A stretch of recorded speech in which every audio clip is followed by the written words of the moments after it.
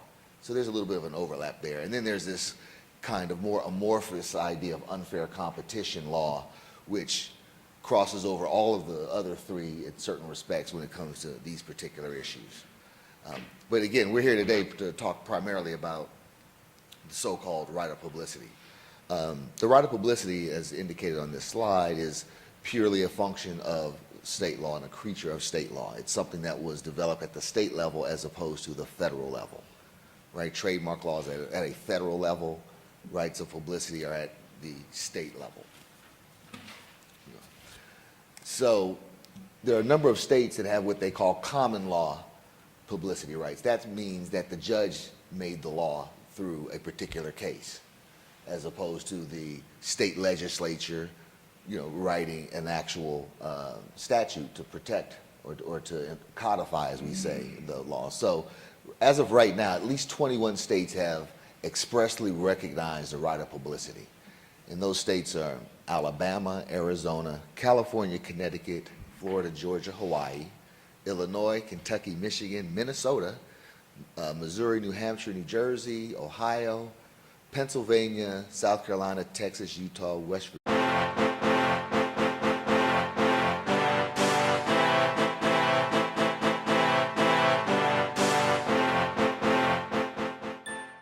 Yakub Hazzard, and he's an attorney with Robbins, Kaplan, Miller, and Creasy, and he's going to discuss licensing and royalties. Who owns you? And he's going to educate us as far as what our rights are.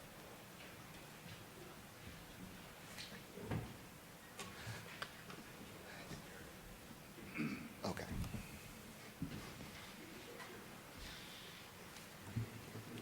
Good afternoon, everybody.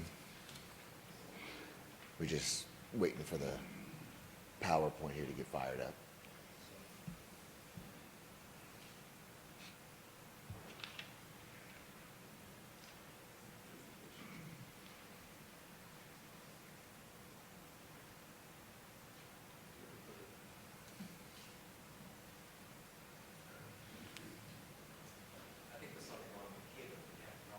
Oh, no worries.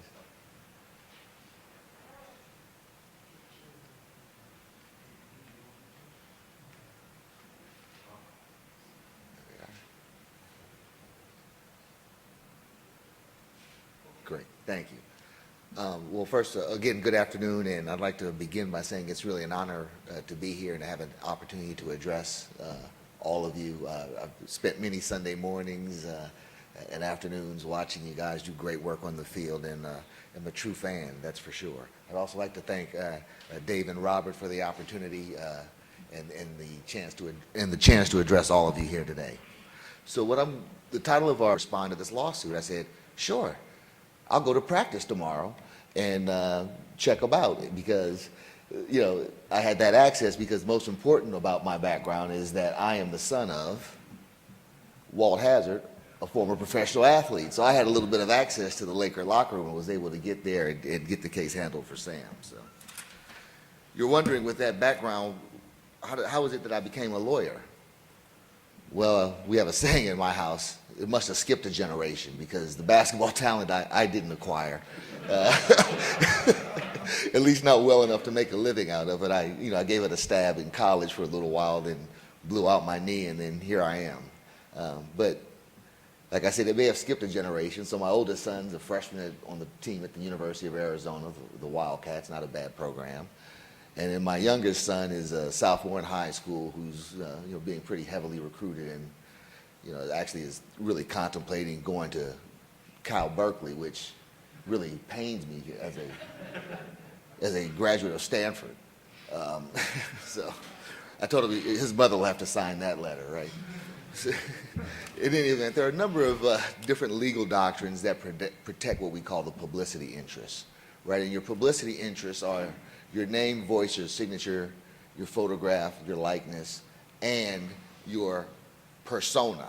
And we'll talk about that as we talk about some of the cases moving forward. And there are really four legal doctrines that come into play here. There are some states have enacted specific statutes for the right of publicity. California is an example.